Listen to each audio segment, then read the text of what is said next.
તો આજે અહેવાલ લેખન જે છે એ થોડું સમજવાની કોશિશ કરીશું કે અહેવાલ લેખનમાં કઈ રીતે લખવાનું. અહેવાલ લેખન અને રિપોર્ટ રાઇટિંગ આ બંને આપણે એક જ સાથે જોવાની કોશિશ કરીશું. અહેવાલ લેખન અને રિપોર્ટ રાઇટિંગ હકીકતમાં બે એક જ છે. ગુજરાતીમાં પૂછાય તો અહેવાલ લખવાનો અને ઇંગ્લિશમાં પૂછાય તો રિપોર્ટ લખવાનો. બંનેની અંદર કઈ કઈ વસ્તુ ધ્યાન રાખવાની છે ને એ બધું જોઈએ. પહેલાં આપણે થોડું સમજીએ કે આ રિપોર્ટ રાઇટિંગ અથવા તો આ જે અહેવાલ લેખન જે છે એ છે શું, એ આપણે થોડું સમજીએ ને તો ઘણી બધી વાર આપણે જોયેલું હશે કે ન્યૂઝની અંદર જે કોઈ પણ વસ્તુ આવતી હોય ને, ન્યૂઝની અંદર જે કોઈ પણ વસ્તુ, તો એને જ એક રીતે રિપોર્ટિંગ કહેવાય. ઘણી બધી વાર આ ન્યૂઝવાળા જે છે જર્નલિસ્ટ, એને ઘણા બધા લોકો શું કહેતા હોય તો કે રિપોર્ટર કહેતા હોય. એટલે તારક મહેતામાં આવી જાય કે મેં હું રીટા રિપોર્ટર, અથવા બધા કોઈ પણ કે મેં હું ફલાણા રિપોર્ટર, ઢીકણા રિપોર્ટર. તો આ બધા રિપોર્ટર લોકો શું કરતા હોય? તો અહેવાલ લેખનની અંદર ધ્યાનમાં રાખવાની બાબતો જે છે એ અહીંયા આપેલી છે, એ તમે એકવાર તમારી રીતે વાંચી લેજો, કારણ કે મારા મત પ્રમાણે એ એટલી બધી મહત્ત્વની નથી. બે ત્રણ વસ્તુ હું તમને કહી દઉં અહેવાલમાં જે ખાસ ધ્યાન રાખવાની. પહેલી વસ્તુ તો જે છે ને એ બધી જ વસ્તુ લોજિકલ ઓર્ડરમાં આવેલી હોવી જોઈએ. પરંતુ એ પણ સમજાવતા પહેલાં હું તમને કીધું હતું કે આ અહેવાલ એટલે શું. તો મેં તમને કીધું કે આ રિપોર્ટર લોકો જે બધા ન્યૂઝમાં એ બધું બનાવતા હોય તો એ શું કરતા હોય? ગ્રાઉન્ડ રિપોર્ટિંગ કરતા હોય. તો અહેવાલનો મતલબ પણ એ જ કે આપણે ગ્રાઉન્ડ રિપોર્ટિંગ કરવાનું છે. એટલે કે આપણે કોઈ સ્થળની, કોઈ જગ્યાની મુલાકાત લીધેલી છે અને આપણે અહીંયા જે કોઈ પણ વસ્તુ જોયેલી, તો એના વિશે આપણે રિપોર્ટ તૈયાર કરવાનું છે. તો આ જે મીડિયાવાળાને, ન્યૂઝવાળાને, રિપોર્ટર લોકો, જર્નલિસ્ટ લોકો એ પણ એવું જ કરતા હોય છે ને. તમે ઘણી બધી વાર જોયેલું હોય કે આનું મીડિયા હાઉસ જે છે એ શહેરની વચ્ચોવચ હોય, પરંતુ ગ્રાઉન્ડ રિપોર્ટિંગ કરવા માટે જે છે એ કોઈ એક રિપોર્ટર એ ગ્રાઉન્ડ રિપોર્ટિંગ કરવા માટે જે ઘટના સ્થળ જે છે, ઘટના સ્થળે પહોંચી ગયો હોય અને ત્યાંથી લાઈવ હોય, અને અહીંયા જે મીડિયા હાઉસ હોય ત્યાંથી એ લોકો એની સાથે કનેક્ટ હોય અને આ જે લાઈવ રિપોર્ટિંગ જે છે થતું હોય છે. તો આને આપણે અહેવાલ લેખન કહીએ. હવે મેઇન વાત કરીએ ને તો આ અહેવાલ લેખન આપણે આપણા જીવનમાં કરતા જોઈએ છીએ. એ ઓફિશિયલ નથી હોતું, અનઓફિશિયલ હોય છે. કઈ રીતનું? જેમ કે ફોર એક્ઝામ્પલ સમજો કે આપણે શાળા કોલેજની અંદર ભણતા હોઈએ અને એકાદ દિવસ આપણે રજા રાખી, તો બીજે દિવસ જ્યારે આપણે આ નિશાળમાં જઈએ અથવા કોલેજમાં જઈએ તો આપણે આપણા મિત્રોને પૂછીએ ને કે ગઈકાલે શું થયું હતું, તો એ આપણને કહે જો કાલે તો આવું થયું હતું, સર આવ્યા હતા, આવું થયું હતું, સરે આ ભણાવ્યું, ઓલું ભણાવ્યું. અથવા પણ એની કરતાં જે ખતરનાક લેવલની વસ્તુ તો એ થઈ ગઈ કે રિસેસમાં તો એક જબરજસ્ત ધડાકો થઈ ગયો હતો. રિસેસમાં જે છે એ પેલો છોકરો જે છે એ પડી ગયો અને એને પછી માથું ફૂટી ગયું ને એને તાત્કાલિક ધોરણે દવાખાને લઈ ગયા ને અમુક છોકરીઓ તો રોવા માંડીને, અથવા તો કોઈ બીજો તહેવાર હોય તો કે ફલાણી ઢીકણી છોકરી જે છે એ આવી હતી, એ તારા વિશે પૂછતી હતી. છોકરાઓની બાબતમાં પણ આવું હોઈ શકે છે. છોકરી કે ઓલી જે છોકરી છે એ તારા વિશે પૂછતી હતી, અથવા ઓલો છોકરો જે છે એ તારા વિશે પૂછતો હતો. તો આવી વસ્તુ તમારા મિત્રો દ્વારા આપણને જાણવા મળતી જોઈએ શાળા કોલેજની અંદર. તો આ શું થયું? આ હકીકતમાં અહેવાલ જ થયો ને. આ પણ એક રીતનું શું થયું? રિપોર્ટ જ થયો કે તમે એ દિવસે હાજર નહોતા પણ તમે એનો રિપોર્ટ માંગી લીધો કે ભાઈ શું થયું હતું, ફલાણું ઢીકનું લોકડું પૂછડું, આ બધું પૂછી લીધું. ખ્યાલ આવ્યો? તો આટલી વસ્તુ આ અહેવાલ આપણે મતલબ કે લખીએ જ છીએ, કોઈ નવી વસ્તુ છે નહીં. પરંતુ આપણે હવે જે લખવાનો છે એ ઓફિશિયલ રીતે લખવાનો છે, ઓફિશિયલ અથવા તો ફોર્મલ રીતે લખવાનો છે. ફોર્મલ અને ઇનફોર્મલ શું એ મેં તમને ઓલરેડી સમજાવી દીધેલું છે. તો આપણે કઈ રીતે આમાં જે લખવાનું છે એ ફોર્મલ રીતે લખવાનું છે. મારા મત પ્રમાણે આ જે અહેવાલ લેખન જે છે એમાં ખાલી એક જ વસ્તુનું ધ્યાન રાખવાનું છે. ઘણા બધા અહીંયા નિયમ આપેલા છે, બધા તમે વાંચી લેજો, પરંતુ મારા મત પ્રમાણે ખાલી એક જ નિયમ જે છે એનું ધ્યાન રાખવાનું છે. કયું? કે આ જે અહેવાલ જે છે ને એ લોજિકલ ઓર્ડરમાં હોવો જોઈએ. Logical order in the sense, logical ઓર્ડરમાં હોવો જોઈએ એનો મતલબ એમ કે શરૂઆતમાં શું થાય કે શરૂઆતમાં ઉદ્ઘાટન કરેલું, બરાબર, કોઈ પણ ઇવેન્ટનું ઉદ્ઘાટન કરેલું, તો ઉદ્ઘાટન કરે ત્યારે પહેલાં દીપ પ્રાગટ્ય કરે, એવું આપણે માનીએ. દીપ પ્રાગટ્ય કરે એટલે કે દીવો સળગાવવાનું ને એ બધું કાર્ય કરે. અને પછી ઇન્ટ્રોડક્ટરી સ્પીચ આપે. ઇન્ટ્રોડક્ટરી સ્પીચ એટલે શું? કે કોઈ એનું ઉદ્ઘાટન કરવા માટે જે વ્યક્તિ આવેલો હોય, ચીફ ગેસ્ટ, ડાયરેક્ટ તો પહેલાં ચીફ ગેસ્ટ નહીં આવી જાય. ચીફ ગેસ્ટને બોલાવવા માટે કોઈ એક નાનો વ્યક્તિ આવશે અને નાનો વ્યક્તિ એના વખાણ કરશે ને ઓલું કરશે ને પેલું કરશે અને પછી કહેશે કે ફલાણા ઢીકણા લોકડા વ્યક્તિ જે છે એ અહીંયા આવે છે. તો શરૂઆતમાં આવી રીતનું ઇન્ટ્રોડક્શન આવશે, પછી બોડી આવશે અને પછી કન્ક્લુઝન. અને અંતમાં શું આવશે? તો કે અંતમાં જે આ ઇનામ વિધિ હોય અથવા આભાર વિધિ હોય, આ બધું આવશે. તો મેઇન વસ્તુ તમારે જે છે એ રિપોર્ટની અંદર, અહેવાલની અંદર શું યાદ રાખવાનું છે કે આ લોજિકલ ઓર્ડર જે છે ને એ જળવાઈ રહે એ યાદ રાખવાનું છે. ઘણી બધી વાર કેવું થતું હોય કે આ જે દીપ પ્રાગટ્ય જે છે ને એ અંતમાં કરી નાખ્યું હોય અને આ જે આભાર વિધિ ને એ બધું પહેલાં કરી નાખ્યું હોય. તો આવું ન થઈને એનું એક ખાસ ધ્યાન રાખવાનું છે. આપણા ઘરની અંદર આવી વસ્તુ થતી જ હોય. તમે એક વસ્તુ નોટ કરેલી હશે, ગુજરાતમાં તો આપણે આ ખાસ વસ્તુ જોવા જ મળે કે મહેમાન આપણા ઘરે આવેલા હોય તો ઘરે એક તો વાતું ઉપર દુનિયાભરની વાતું કરતા હોય. હવે વાતું કરીને જે છે એ થાય હોય, બરાબર. પછી હવે મહેમાન જે છે એ જાય છે, મહેમાન હવે જવા માટે ઊભા થાય, તો ઊભા થાય અને પછી પાછા ફરીથી દરવાજે જાય. દરવાજે આપણે એમને મૂકવા જઈએ, દરવાજે પાછી ફરીથી બીજી વાતો ચાલુ કરે, દરવાજે પાછી ફરીથી બીજી વાતો ચાલુ. તો આપણને એમ લાગે કે અત્યાર સુધી વાત કરતા તો એ શું હતી, તો આપણને એમ લાગે કે હવે ફરીથી કંઈક નવો બીજો ટોપિક ચાલુ થઈ જાય, તો કંઈ ફરીથી અંદર આવીને બેસી જાઓ.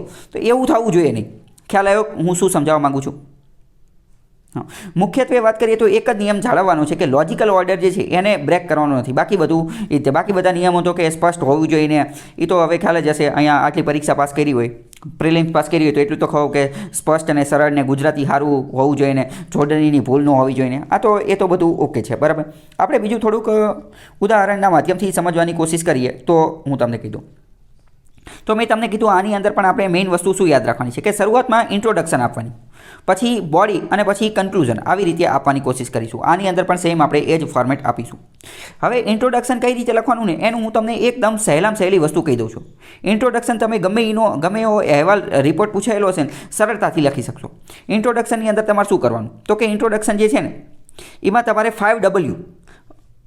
5W question પૂછવાના. વોટ જે આપણે 5W જે શીખેલા છે ને એવા ક્વેશ્ચન પૂછવાના. શું ક્વેશ્ચન પૂછવાનું? જેમ કે જનરલી કોઈ પણ ક્વેશ્ચન માની લો કે પ્રશ્ન પૂછેલો છે, અહેવાલ આપેલો છે કે તમે લીધેલી ઈસરોની મુલાકાત વિશે અહેવાલ લખો, અથવા તો તમે આયોજન કરેલું બ્લડ ડોનેશન કેમ્પ જે છે એના ઉપર અહેવાલ લખો, અથવા તમે મુલાકાત લીધેલા સ્ટેચ્યુ ઓફ યુનિટી એનો જે છે અહેવાલ લખો.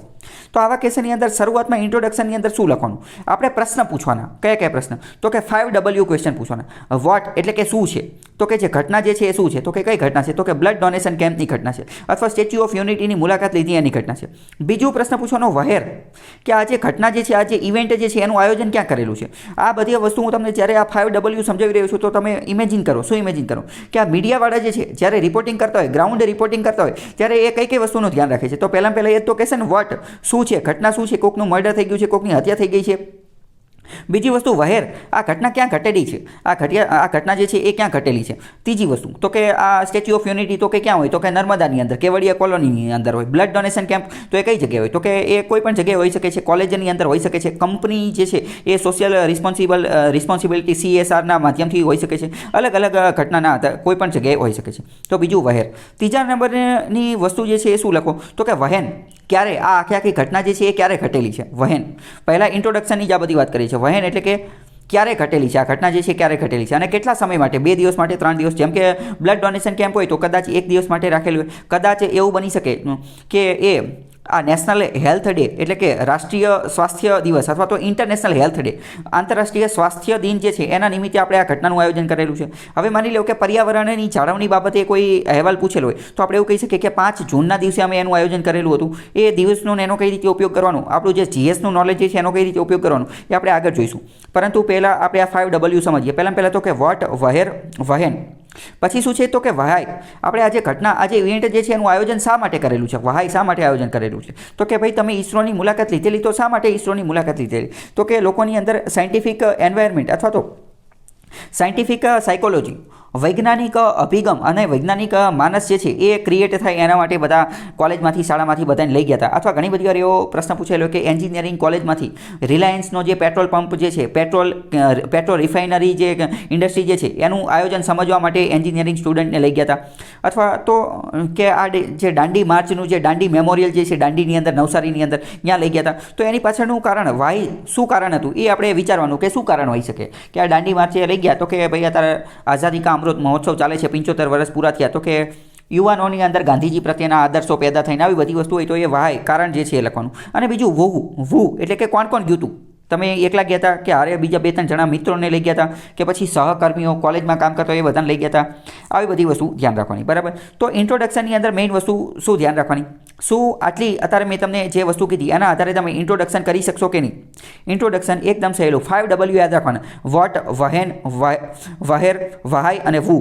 અને આની સાથે સાથે આમાં તમે બીજું પણ એડ કરી શકો છો કે હાવ, કેવી રીતે પણ એડ કરી શકો છો. ટૂંકમાં વાત કરીએ તો શરૂઆતમાં જે ઇન્ટ્રોડક્શન આપવાનું છે એમાં તમારે પ્રશ્નો પૂછવાના. જે કોઈ પણ ટોપિક પૂછેલો છે, જે કોઈ પણ ટોપિક, એને પ્રશ્નો પૂછતું જવાનું. જેમ જેમ પ્રશ્ન પૂછતા જશો એમ જવાબ આવતા જશે અને દરેક જવાબમાંથી એક લાઈન બનતી જશે. અને ઓકે, તો આ બધા જે પ્રશ્નો જે છે એ પ્રશ્નોના આધારે ઇન્ટ્રોડક્શન લખવાનું છે. તમારે જે ટોપિક આપેલો છે એને પ્રશ્ન પૂછવાનું કે વોટ, વહેર, વહેન, વહાય, વુ અને હાવ. જેટલા પણ પ્રશ્ન તમે પૂછી શકતા હોય એટલા પ્રશ્ન પૂછી શકો છો. ગુજરાતીમાં તે પૂછી શકો, એમાં કંઈ એવું નથી કે ગુજરાતીમાં ન પૂછે. જેટલા પ્રશ્ન પૂછી શકતા હોય વધુમાં વધુ એ પૂછવાના. આટલી વસ્તુના આધારે એક એક લીટી બનાવશો એટલે તમારું ઇન્ટ્રોડક્શન તૈયાર થઈ જશે. જેમ કે ઈસરોમાં લીધેલી મુલાકાત, તો વોટ શું, તો કે ઈસરોની મુલાકાત. વહેર ક્યાં, તો કે એ અમદાવાદની અંદર લીધેલી હોઈ શકે છે અથવા બેંગ્લોરની અંદર લીધેલી હોઈ શકે છે. માની લો કે તમને ખબર નથી, તો જો ખબર નથી તો શું કરવાનું એ હું તમને આગળ કહીશ, તો તમારે નહીં લખવાનું. વહેન ક્યારે, તો કે એની માટે તમે અલગ અલગ કોઈ પણ તારીખ જે છે એનો ઉપયોગ કરી શકો છો. એવું એ પહેલો તો રસ્તો એ છે કે જે દિવસે એક્ઝામ જે છે, જે દિવસે પરીક્ષા, એ જ તારીખનો તમે ઉપયોગ કરી શકો. પરંતુ આવા કેસની અંદર સારું શું રહેશે કે તમે એ તારીખનો ઉપયોગ કરો, 11 મેનો ઉપયોગ કરો. 11 મે કેમ? કારણ કે 11 મે જે છે એ ટેકનોલોજી ડે છે, ઇન્ડિયન ટેકનોલોજી દિવસ અથવા તો નેશનલ ટેકનોલોજી ડે, ભારતનો જે રાષ્ટ્રીય ટેકનોલોજી દિવસ છે. કેમ? કારણ કે આપણે ત્યારે ઓલું પરમાણુ પરીક્ષણ ને એવું બધું કરેલું હતું, તો ટેકનોલોજી થોડુંક વિજ્ઞાન સાથે મળતું આવે છે. તો આવા કેસની અંદર જે કોઈ પણ ઇવેન્ટ આપેલો છે ને, તો એની આજુબાજુની મળતી તારીખ છે એ તમે લેવો. કેમ? કારણ કે એનાથી તમારી બોડી પાર્ટ જે છે એમાં પણ તમે એના 1-2 પોઈન્ટ જે છે એ લખી શકશો, તો તમને થોડો ફાયદો થશે. પછી વહેર કઈ જગ્યાએ, તો એ મેં તમને કહી દીધું. વહેન એટલે ક્યારે, એ મેં તમને કીધું. વાય એટલે કે શા માટે તમે આ ઈસરોની મુલાકાત શા માટે લીધી, તો મેં તમને કીધું કે વૈજ્ઞાનિક અભિગમને એ બધું અનુભવી શકાય એટલા માટે. વુ એટલે કે કોણ કોણ, તો કોણ કોણ હોઈ શકે છે. તમારા કોલેજમાંથી લઈ ગયા હોય તો કોલેજના બધા કલીગ્સ ને એ બધા લોકો હોઈ શકે છે. આવી બધી વસ્તુ ઇન્ટ્રો આટલાની અંદર લખવાનું છે. હવે ઘૂસીએ બોડી પાર્ટની અંદર. બોડી પાર્ટની અંદર શું હોઈ શકે? બોડી પાર્ટની અંદર પહેલાં તો તમારે એક વસ્તુ નક્કી કરવાની છે. તમારે એક ચીફ ગેસ્ટ બનાવવાના છે. જો કોઈ ઇવેન્ટ હશે, તો ઇવેન્ટની અંદર તમારે એ ચીફ ગેસ્ટને લઈ દેવાના. ફોર એક્ઝામ્પલ સમજો કે બ્લડ ડોનેશન કેમ્પ છે, તો બ્લડ ડોનેશન કેમ્પની અંદર તમે કોને ચીફ ગેસ્ટ બનાવો, તો કે બ્લડ ડોનેશન કેમ્પની અંદર તમે કોઈ એક એવા વ્યક્તિને કે જે માની લો કે તમારા શહેરના નામાંકિત ડૉક્ટર છે, તો ડૉક્ટરને તમે ચીફ ગેસ્ટ બનાવી શકો. અથવા તો માની લો કે શાળાની અંદર કોઈનું જે છે એ વિદાય સમારંભ છે, અથવા તો સાંસ્કૃતિક કાર્યક્રમ છે, તો એમાં કલેક્ટરને કે રાજ્યપાલને કે આવા કોઈ લોકોને તમે જે છે એ ચીફ ગેસ્ટ બનાવી શકો છો. તો પહેલી વસ્તુ તો આ ચીફ ગેસ્ટ. તો બોડીમાં તમારે ચીફ ગેસ્ટનું ખાસ ધ્યાન રાખવાનું. હવે બીજું આપણે સમજીએ કે આજે કોઈ પણ ઇવેન્ટ છે, તો ઇવેન્ટની તમારે થીમ રાખી દેવાની. ઇવેન્ટની શું રાખવાની? થીમ રાખી દેવાની. જેમ કે બ્લડ ડોનેશન કેમ્પ છે, તો એની એકાદી થીમ તમારી રીતે એકાદી કેચી નેમ જે છે યાદ રાખી લેવાનું કે donate blood and save life, આવી રીતની એક થીમ રાખી શકો છો. અથવા તો માની લો કે હિસ્ટ્રી આધારિત કોઈ છે, દાંડી માર્ચનું કે એનું પૂછેલું છે, તો કે નો હિસ્ટ્રી એન્ડ ક્રિએટ હિસ્ટ્રી, આવી રીતની કોઈ કેચી વસ્તુ જે છે એ તમારે યાદ રાખી દેવાની. બરાબર, તો થીમ રાખી દેવાનું. પછી ચીફ ગેસ્ટ. આ બંને વસ્તુના આધારે જે છે એ બોડીમાં આગળ વધતું જવાનું અને બોડીમાં જે છે એ બધી વસ્તુ સ્ટેપ બાય સ્ટેપ રિવીલ કરવાની. સ્ટેપ બાય સ્ટેપ જે છે એ રિવીલ કરવાની. ઓકે, અને અંતમાં જે છે આનું કન્ક્લુઝન આપવાનું. થોડો ઘણો ખ્યાલ આવ્યો કે નહીં શું હું કહેવા માગું છું એ ઇન્ટ્રોડક્શન અને બોડીની અંદર?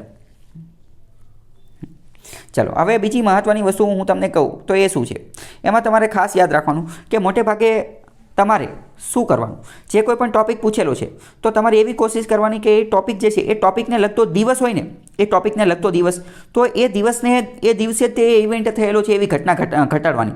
જેમ કે બ્લડ ડોનેશન કેમ્પ છે, તો મેં તમને કેમ કીધું કે બ્લડ ડોનેશન કેમ્પ જે છે તો એ તમારે 7 એપ્રિલે રાખવાનો. 7 એપ્રિલે. તો આવો બધો રટ્ટો આમે તમે જીએસમાં મારેલો જશે કે 7 એપ્રિલ શું છે, તો કે એ તો આ WHOની સ્થાપના થઈ હતી ને એ દિવસ છે. તો કે WHOની સ્થાપના જે છે એની ઉજવણી સ્વરૂપે, એના સેલિબ્રેશન સ્વરૂપે અમે આ બ્લડ ડોનેશન કેમ્પ જે છે રાખેલો હતો. હવે માની લો કે યોગ દિવસની ઉજવણી હોય, તો એ યોગ દિવસ આપણે ક્યારે ઉજવીએ છીએ, તો એ યોગ દિવસ જે તારીખે ઉજવતો હોય, અત્યારે મને એક્ઝેક્ટ યાદ નથી કઈ તારીખ છે, તો એ તારીખ એના આધારે જે છે તમે લખી શકો છો. પછી આ મેં તમને કીધું કે 11 મે વાળું મેં તમને કીધું, હા એ મને અત્યારે એક્ઝેક્ટ યાદ નથી. એ સૌથી મોટો દિવસ છે એટલી મને ખબર છે. એ પૃથ્વીનો એ જે છે આખા વર્ષનો સૌથી મોટો દિવસ એ દિવસે હોય છે. હા, પછી માની લો કે 8 માર્ચ મહિલાને લગતી કોઈ વસ્તુ હોય તો women day, international women day, તો આવા દિવસો જે છે એ તમે લખી શકો છો, જેના કારણે એક ફાયદો થશે. પર્યાવરણ વિશે જાગૃતિ ફેલાવવા માટેનો કોઈ અહેવાલ હશે તો એની અંદર પણ તમે આ 5 જૂન જે છે એનો ઉપયોગ કરી શકો છો. બરાબર, આટલી વસ્તુ ખ્યાલ આવ્યો? તો આ મેં તમને શું કીધી, એક ટ્રીક કીધી કે આ ટ્રીકના માધ્યમથી તમારી બોડીની અંદર પણ 1-2 પોઈન્ટ વધી જશે અને તમારું જે જીએસનું નોલેજ જે છે એ કામ આવી શકશે. બીજી ટ્રીક હું તમને કહું છું. બીજી ટ્રીક તમે અહેવાલમાં કોનો ઉપયોગ કરી શકો છો? બીજી વસ્તુ એ તમારે ક્યારે કામ આવશે કે જ્યારે એવું કીધેલું હશે કે તમે આની મુલાકાત લેવો છો. ફોર એક્ઝામ્પલ આપણે જોયું કે તમે રિલાયન્સ ઇન્ડસ્ટ્રીની અંદર જે પેટ્રોકેમિકલની જે રિફાઇનરી જે છે, રિફાઇનરી એની તમે મુલાકાત લઈ રહ્યા છો, અથવા તો તમે સ્ટેચ્યુ ઓફ યુનિટીની મુલાકાત લઈ રહ્યા છો, અથવા તો તમને કોઈ જગ્યાએ જે છે એ ટ્રેનિંગ માટે કે કોઈ જગ્યાએ જે છે એ લઈ ગયા છે, તો આવા કેસની અંદર અથવા તમે પ્રવાસ કરેલો છે, પ્રવાસનું એનું આયોજન કરેલું છે, તો આવા કેસમાં શું કરવાનું? આવા કેસમાં તમારે પહેલેથી જ એવું કહી દેવાનું કે અમે ત્યાં 5 દિવસની મુલાકાત લીધેલી હતી. 5 દિવસની મુલાકાત લીધેલી હતી. હવે 5 દિવસની મુલાકાત લીધેલી હતી ને એટલે આનેથી તમારું કામ એકદમ સરળ બની જશે. કેમ?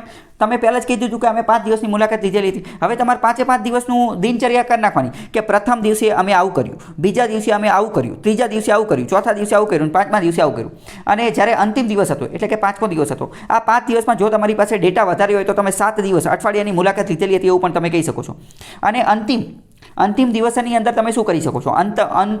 અંતમાં તમે શું કરી શકો છો? તો અંતમાં તમે એવું કરી શકો કે અંત સમયે અમે જે છે એ જે કોઈ પણ ટોપિક હતો એના રિલેટેડ ટેસ્ટનું આયોજન કર્યું, અથવા એના રિલેટેડ જે કરિક્યુલર એક્ટિવિટી હતી, એક્સ્ટ્રા કરિક્યુલર એક્ટિવિટી એનું આયોજન કર્યું, અથવા અલગ અલગ લોકો જે છે એ વિષયને લગતું નાટક ભજવવાની કે એની જે છે આયોજન કર્યું, અથવા ઇનામ વિતરણનું ને એ બધાનું કાર્યક્રમ કર્યું. અંતમાં જે છે ચીફ ગેસ્ટ જે છે એણે ભાષણ આપ્યું કે આવી બધી વસ્તુ જે છે તમે એડ કરી શકો છો. માની લો કે બ્લડ ડોનેશન રિલેટેડ હોય તો તમે એના અંતમાં આ જે છે ભાષણ, આભાર વિધિને એવી બધી વસ્તુ કરી શકો છો. પરંતુ ફોર એક્ઝામ્પલ સમજો કે એન્વાયરમેન્ટ રિલેટેડ વસ્તુ છે તો તમે એવું કરી શકો કે એન્વાયરમેન્ટ, પર્યાવરણ વિશે જાગૃતિ ફેલાવવા માટે અંતમાં શું કર્યું તો કે સંસ્કૃતિને એડ કરતું નાટકનું આયોજન કરવામાં આવ્યું. તો શું થશે કે જે બધા પ્રેક્ષકોને બધા આવેલા હશે કે આપણે એવું પણ કરીશું કે અંતમાં જે છે આ રીતનું એક સાંસ્કૃતિક કાર્યક્રમનું આયોજન કર્યું 5મા દિવસે અથવા 7મા દિવસે, અને બધા લોકોને આમંત્રણ આપ્યું અને બધા વિદ્યાર્થીઓએ ભેગા થઈ અને એક પર્યાવરણ વિશે જાગૃતિ ફેલાવી શકે એ પ્રકારના નાટકનું જે છે એ આયોજન કરવામાં આવ્યું કે જેમાં અમુક વ્યક્તિએ વૃક્ષની ભૂમિકા ભજવી, અમુક વ્યક્તિ જે છે એણે પ્રાણીઓની ઇકોસિસ્ટમને, આ બાયોડાયવર્સિટીને, જૈવ વિવિધતા,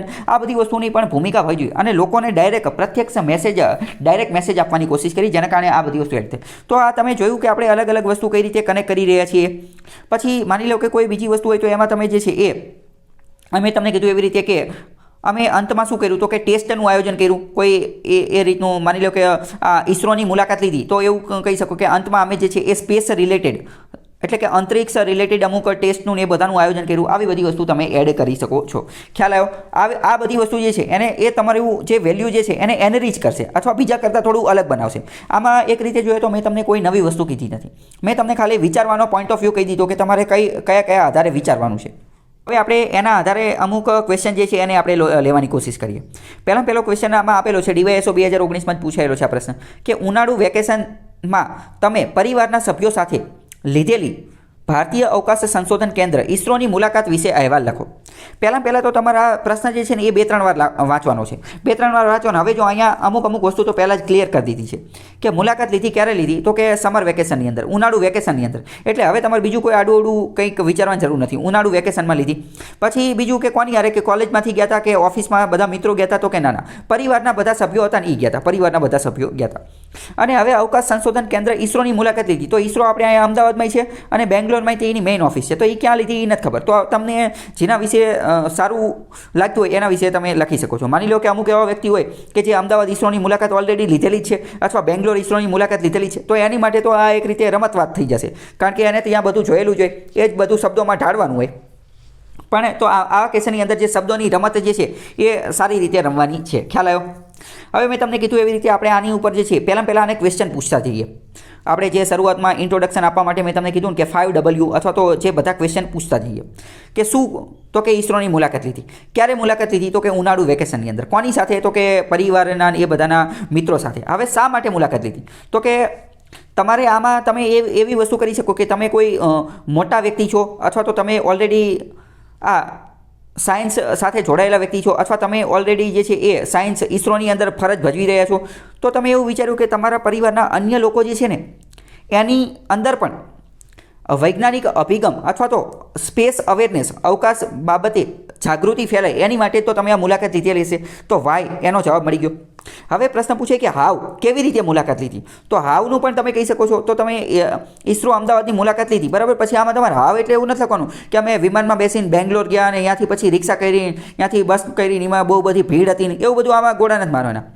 હાવનો મતલબ શું કે ઈસરોની મુલાકાત લીધી તો એમ તો કે ઈસરોમાં અંદર એન્ટ્રી નહીં દીધી હોય ને, પહેલાં એન્ટ્રી માટેનો પાસ બનાવેલો હશે, કારણ કે એમ કે સવાર ઉઠીને પહોંચી ગયા તેમ તો કંઈ અંદર એન્ટ્રી ન દીધે, નહીં તો અમુક આતંકવાદીની એ બધા પહોંચી જાય. એટલે પહેલાં આધાર કાર્ડને એ બધું આપી અને પાસ બનાવેલો છે. તો હાવ એટલે કેવી રીતે, એટલે એમાં એ બધું લખવાનું છે. અથવા તો કે તમે ઓનલાઈન જ તે એન્ટ્રી પાસ જે છે બનાવી લીધેલો હતો એ વસ્તુ જે છે લખી શકો છો. પછી તમારું કઈ રીતે ચેક ઇન થયું ને એ બધું. પછી અહીંયા તમે એ બધી વસ્તુ લખી શકો છો કે હારે તમને એક ગાઈડ પણ આપેલો હતો. પછી આ ઈસરોની મુલાકાતની અંદર બીજી વસ્તુ એ લખી શકો છો કે અંતમાં અમને ઈસરોની અત્યાર સુધીની જે અચીવમેન્ટ્સ, જે સિદ્ધિઓ જે છે એને દર્શાવતી એક નાની ફિલ્મ, નાનું મૂવી જે છે એ બતાવવામાં આવ્યું. આ વસ્તુ જે છે તમે એડ કરી શકો છો. પછી બીજી કઈ વસ્તુ એડ કરી શકો કે આને રિલેટેડ જે છે એ એક ગાઈડ હતો, એણે અમને પ્રેક્ટિકલ બધી વસ્તુ જે છે એ પણ બતાવવાની કોશિશ કરી. બરાબર, હવે આપણે ડાયરેક્ટ આનો આન્સર જોઈએ. આન્સરની અંદર પહેલાં જે છે ટાઇટલ આપવાનું છે. જો ટાઇટલ કેચી આવડે તો આપવાનું, અને કેચી ન આવડે તો પછી આડું અવડું બનાવવાની, અલગ યુનિક એવી કંઈ કોશિશ નહીં કરવાની. કારણ કે મેં તમને કીધું ઘણી બધી વાર કેવું થાય કે અલગને યુનિક બનાવવામાં વિદ્યાર્થીઓ જે છે ને એ લોચા મારી દેતા હોય અને કંઈક અર્થનો અનર્થ કરી નાખતા હોય, કંઈક બીજું જ તે લોચા મારી દેતા હોય. એટલે ન ખબર પડે, યુનિક બનાવતા ન આવડતું હોય તો આમાં જે આપેલું હોય એ નહીં લખ નાખવાનું કે ઇસરોની મુલાકાતનો અહેવાલ. નીચે અહીંયા સ્થળ લખવાનું અને જે છે તારીખે લખી નાખવાની, સ્થળ અને તારીખ. બરાબર, બાકી આનું કંઈ ભાઈ ફોર્મેટમાં કંઈ હીરા મોતી ટાંકવાના નથી. ટાઇટલ, સ્થળ અને તારીખ, બીજું કંઈ લખવાનું નથી. પછી જોઈએ તો આમાં શું આપેલું છે કે હાલમાં જ મેં મારા ઉનાળુ વેકેશનમાં મારા પરિવાર સાથે ઇસરોની મુલાકાત લીધી. ઇસરોની સફળતાઓના સમાચાર સાંભળીને તેની રૂબરૂ મુલાકાત લેવાનું નક્કી કરાયું હતું.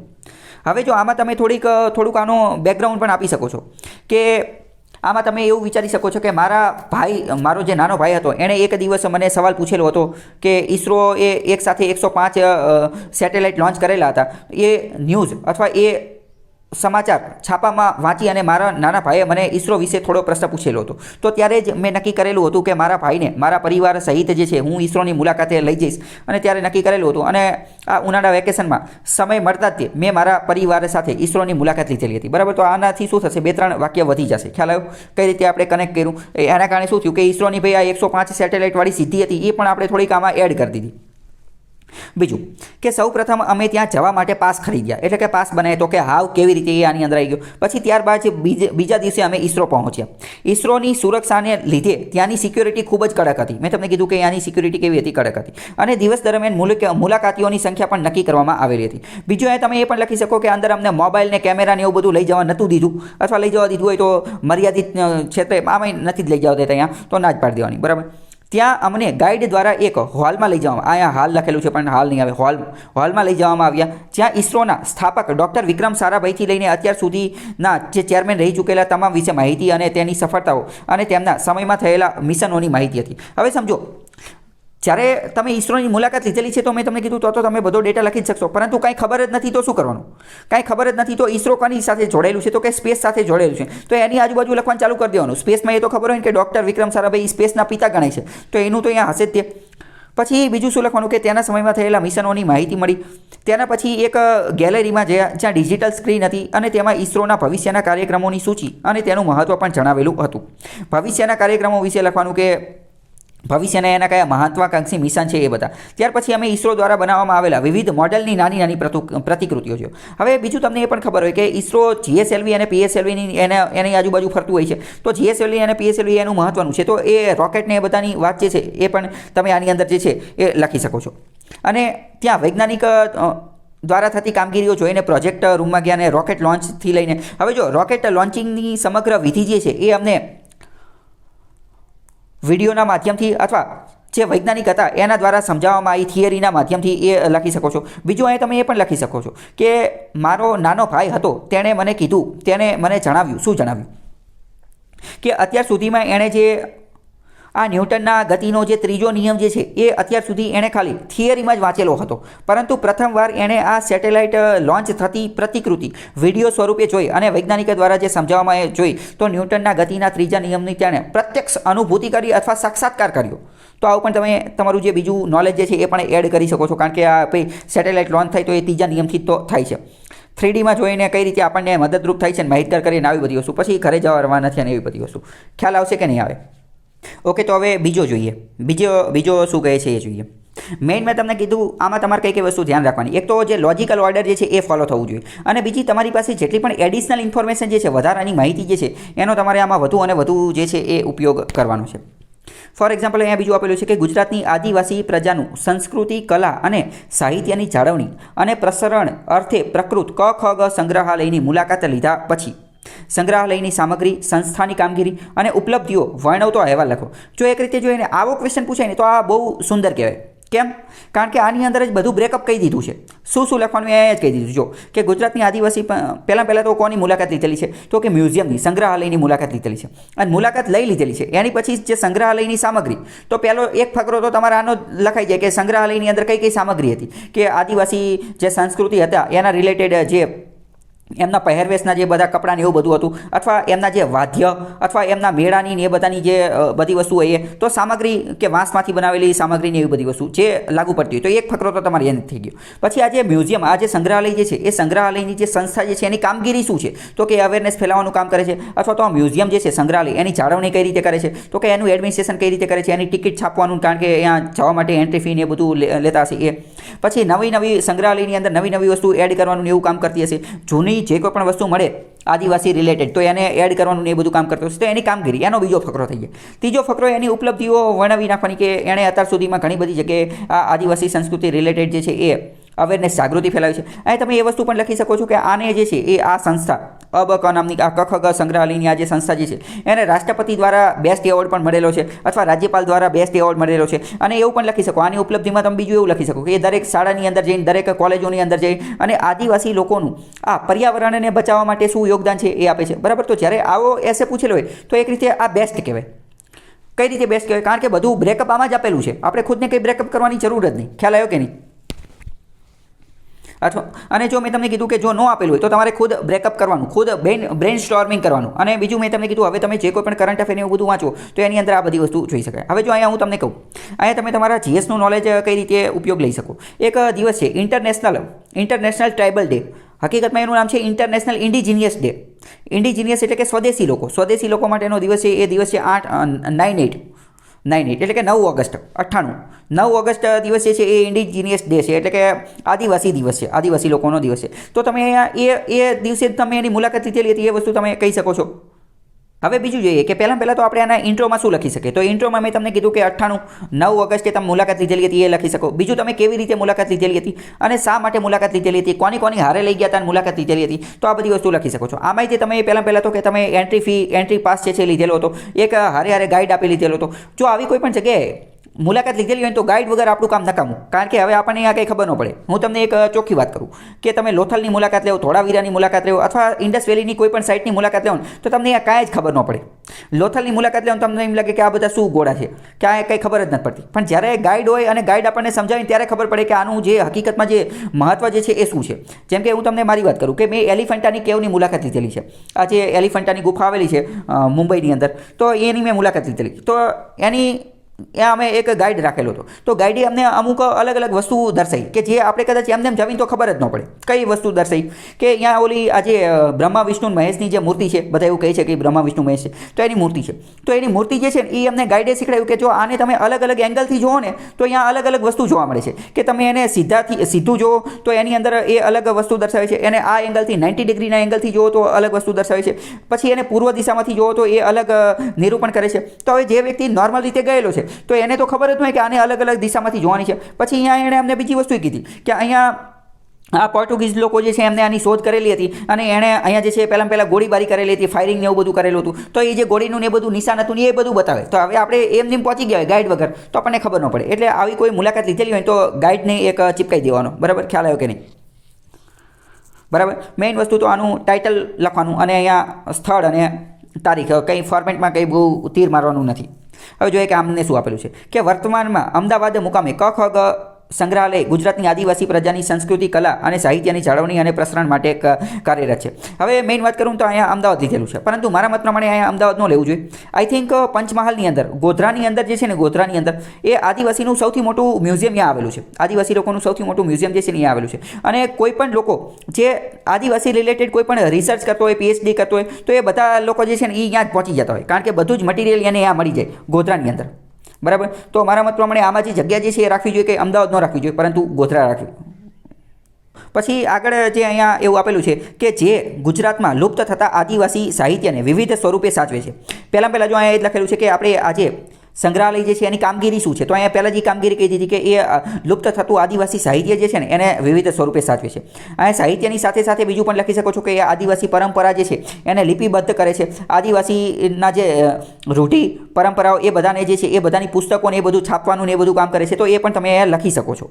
અને તેમણે ગુજરાતમાં વસતી વિભિન્ન આદિવાસીઓની જિલ્લા પ્રમાણે વસ્તી ગણતરી કરી ચાર્ટ પણ બનાવેલો છે, તો આ પણ એક પોઈન્ટ લખી શકો છો. તેમની સંસ્કૃતિ અને કલાના ચિત્રો અને ચલચિત્રોનો સંગ્રહ કરવામાં આવેલો છે. જો અહીંયા પણ હું તમને બીજું કહી દઉં કે આ મ્યુઝિયમની મુલાકાત લીધી, તો આમાં પણ તમે અંતમાં એવું લખી શકો કે અંતમાં અમને આદિવાસી રિલેટેડ જે પિક્ચર એક 2 કલાકનું અથવા અડધી કલાકનું જે પિક્ચર જે છે એ બતાવવામાં આવ્યું કે જેમાં આદિવાસી લોકોનું યોગદાન જે છે, કોની અંદર યોગદાન છે, તો કે આદિવાસીનું તો સૌથી મોટું યોગદાન કોની અંદર છે, તો કે પર્યાવરણને સાચવવાની બાબતે એનું યોગદાન છે. અને જંગલને પોતાના મિત્ર કઈ રીતે બનાવવા, પ્રાણીઓને કઈ રીતે પોતાના સજીવ જે છે એક ભાગ બનાવવો પર્યાવરણનો ને એ બધાનો, તો એની એ પ્રકારનું જે છે એ અવેરનેસ જાગૃતિ ફેલાવતું જે શોર્ટ ફિલ્મ જે છે અમને બતાવવામાં આવી. બીજું અહીં તમે એક બીજી મહત્વની વસ્તુ એડ કરી શકો છો. અત્યારે જે ઝૂનોટિક ડિસીઝ આવી રહ્યા છે, તો ઝૂનોટિક ડિસીઝને અટકાવવા માટે, પછી બીજું આજે ટ્રેડિશનલ નોલેજ કઈ રીતે કામ આવી શકે આ ઝૂનોટિક ડિસીઝને એ બધું અટકાવવા માટે, જે ટ્રેડિશનલ નોલેજ આદિવાસી લોકો પાસે અમુક પ્રકારનું જે પ્રાચીન સમયનું પોતાના વંશ પરંપરાગતથી જે જ્ઞાન ચાલેલું આવતું હોય એ બધાનો કઈ રીતે ઉપયોગ કરી શકે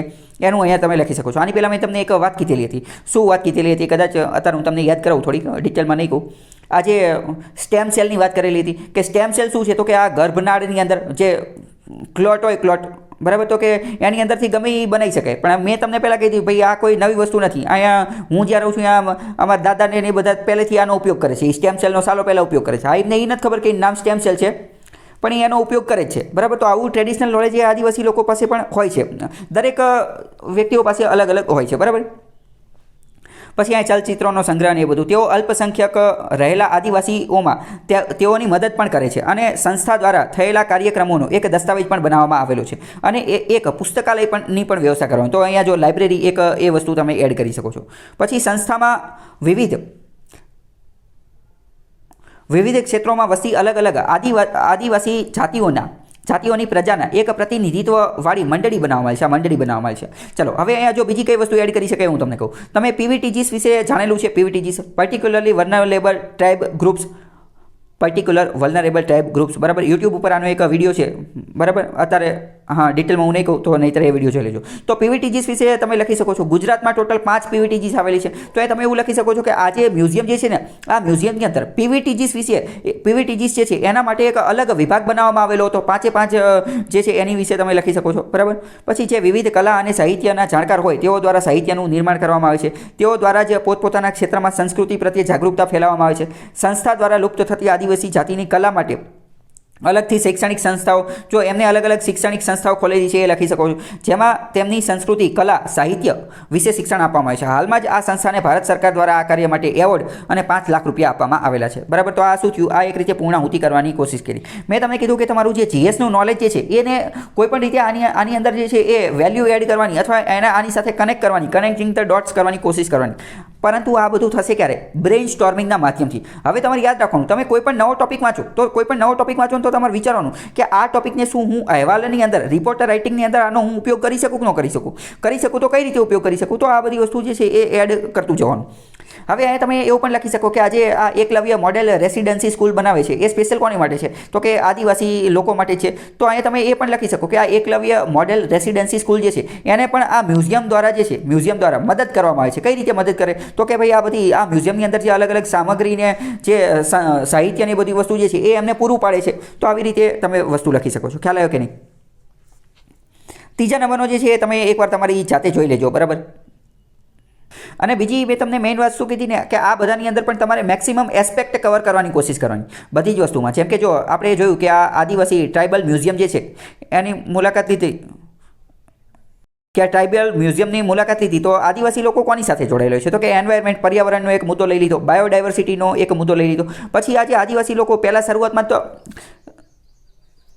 લિટરેચર પુસ્તક ને સાહિત્ય ને એ બધું લઈ દેવાનું. પછી મેં ઓકે ચલો તો હવે એકાદો ઇંગ્લિશનો જે રિપોર્ટ જે છે એ લઈ લઈએ. પહેલો રિપોર્ટ જે છે બ્લડ ડોનેશન કેમ્પ રિલેટેડ આપેલો છે, પરંતુ એ હું ચલાવતો નથી કારણ કે બ્લડ ડોનેશન રિલેટેડ મેં તમને ઓલરેડી 1-2 વસ્તુ કહી દીધી બરાબર.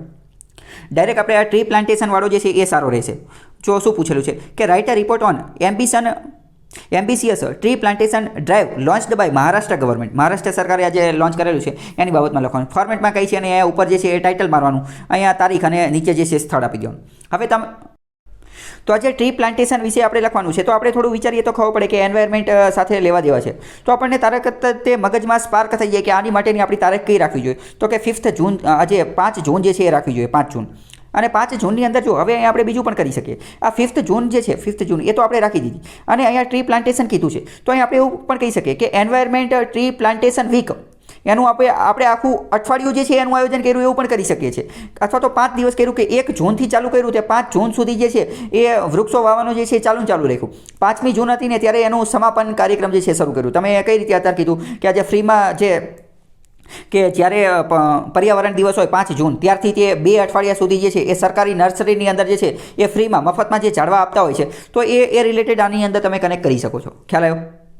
તો આમાં શું આપેલું છે કે on Friday the Maharashtra government launched its massive tree plantation drive to plant 2 crore trees across the state. 2 કરોડનો ટાર્ગેટ રાખેલો હતો એવું લખેલું હતું. તો આમાં પણ તમે રીતે તમારી રીતે ટાર્ગેટ જે છે રાખી શકો છો. It seems tree plantation was the buzzword in Maharashtra on Friday. The state government launched a massive drive to increase the green cover across the state. As part of the drive, about 2 crore trees were planted across the state. આખા રાજ્યમાં 2 કરોડના એ બધા રાખી દીધા, બરાબર. પછી મેં તમને કીધું કે જો આની અંદર તમે એક થીમ રાખી શકો છો. થીમ આમાં એવી રાખી શકો કે plant tree save life, plant tree save life. અથવા તો તમે આવી કોઈ પણ કેચી જે છે રાખી શકો છો કે plant tree and make green city. આવી રીતે કોઈ પણ થીમ તમારી રીતે વિચારી અને રાખી દેવાની. તો કે people turned up in large number of participate in the drive. જો સમજો આની અંદર આમાં જે પહેલો પેરેગ્રાફ જે છે ને એ આમને એકદમ સાદો બનાવેલો છે, પરંતુ આમાં પહેલો પેરેગ્રાફ મેં તમને કીધું એવી રીતે ઇન્ટ્રોડક્શન 5W વાળા ક્વેશ્ચનથી પૂછી શકો કે વોટ, હુ, વહેન, વહેર અને હાઉ, એ બધી વસ્તુનો એડ કરી અને અહીંયા પહેલો પેરેગ્રાફ તમે લખી શકો છો. બીજામાં હવે બોડીમાં અમને શું લખેલું છે તો કે people turned up in the large number to participate in drive. The state government also announced its plan to plant 50 crore saplings. Saplings એટલે નાના છોડવા જે હોય એને saplings કહેવાય. In the next 3 years. The drive was launched in the presence of state governor. રાજ્યના જે રાજ્યપાલ જે છે એની હાજરીમાં. મેં તમને કીધું કે આવા કોઈ ચીફ ગેસ્ટ પણ તમારે બનાવી દેવાના. સીએમ પણ અહીંયા હાજર હતા, યુનિયન મિનિસ્ટર હતા, એ બધા હાજર હતા. પછી at the event the forest minister. જો હવે અહીંયા એ પણ વિચારવાનું કે ફોરેસ્ટ મિનિસ્ટરને પણ એની હારે લેવા દેવા છે, તો એને પણ એડ કરી દેવાના. એન્વાયરમેન્ટ મિનિસ્ટરને પણ એડ કરી દેવાના. એન્વાયરમેન્ટ સેક્રેટરીને પણ એડ કરી દેવાના. જેટલી એની સાથે લગતી પોસ્ટ હોય તો એ બધાને અહીંયા એડ કરતું જવાનું. અને એને સ્પીચ આપીને, ભાષણ આપ્યું, એવું બધું પણ કહી શકો છો કે અવેરનેસને બધું ફેલાયું ને બધું. હેઝ ફાઇનલાઇઝડ અબાઉટ 65,000 સાઇટ્સને એના આ 5.5 કરોડ 5.32 કરોડ સેપલિંગ જે છોડવા જે છે એ વાવી દીધા. PMO prime minister of India જે છે ટ્વીટેડ, એણે ટ્વીટ કરી આ ઇનિશિયેટિવ રિલેટેડ કે એક્સલન્ટ ઇનિશિયેટિવ ભાઈ. તો આવી રીતે તમે એડ કરી શકો છો. મેઇન વસ્તુ હું તો અહીંયાથી તમને ગમે એટલું સમજાવી દઈશ, એનાથી કોઈ ફેર નહીં પડે. મેઇન વસ્તુ કોનેથી ફેર પડશે આમાં? મેઇન વસ્તુ જોઈએ તો કન્ટેન્ટ એ લેવા દેવા છે. કન્ટેન્ટની પણ બીજી વાત કરીએ તો બીજું શું ધ્યાન રાખવાનું છે કે લોજિકલ ઓર્ડરમાં રહેવું જરૂરી છે. ઘણી બધી વાર કેવું થતું હોય કે વિદ્યાર્થીઓ જે છે એ પ્રશ્ન વાંચીને તાત્કાલિક લખવાનું ચાલુ કરી દેતા હોય, પણ લખવાનું ચાલુ કરે ને એમાં લોચા મારે. શું લોચા મારે કે શરૂઆતમાં એક ફકરો લખ નાખ્યો, એક ફકરો, અને પછી જ્યારે બીજો ફકરો પહોંચ્યો ને ત્યારે ખબર પડે કે આ વસ્તુ તો પહેલા ફકરામાં લખવાની હતી, આ વસ્તુ તો શરૂઆતમાં લખવાની હતી. એટલે હું અહીંથી ગમે એટલું લેક્ચર દઈશ, ઇટ ડઝન્ટ મેટર. આની માટે તમારે શું કરવું પડશે? પહેલાં તો બ્રેઇન સ્ટોર્મિંગ કરવું પડશે, અને બીજું કે આમાં તમારે જાતે લખવું પડશે. અને બીજું એ કે તમે કરંટ અફેરમાં જે કોઈ પણ ઇન્ફોર્મેશન, જે કોઈ પણ ન્યૂઝ વાંચો તો તમારે જોતું રહેવાનું કે આ વસ્તુને હું કઈ જગ્યાએ એડ જે છે એ કરી શકું. જેમ કે હમણાં મેં તમને કીધું કે આપણે આજે કેવડિયા કોલોની જે છે, સ્ટેચ્યુ ઓફ યુનિટીનું જે પૂતળું જે છે, તો એની આજુબાજુમાં અત્યારે ગુજરાત સરકારે એવી ઘોષણા કરેલી છે કે આજે સ્ટેચ્યુ ઓફ યુનિટીનો એરિયા જે છે એને ઈ વ્હીકલ એરિયા ઘોષિત કરી દીધો છે. એટલે કે હવે અહીંયા જે છે એ ખાલી આ ઈ રિક્ષા ને ઈ બાઇકને જે વીજળીથી ચાલતા વાહનો હોય ને એ જ લઈને જઈ શકાય. આપણું જે પ્રાઇવેટ વાહન લઈને જઈ શકાય નહીં. તો આ વસ્તુનો તમે એમાં એડ કરી શકો છો, ઉપયોગ કરી શકો છો. ખ્યાલ આવ્યો કે નહીં? તો આની પીડીએફ જે છે એ તમને ટેલિગ્રામ ચેનલની અંદર મળી જશે. તો આજ માટે આટલું રાખીએ, બાકી કાલે મુલાકાત થશે. ત્યાં સુધી જોડાયેલા રહો સ્ટડી ટેલર ધ હાર્દિક સાથે.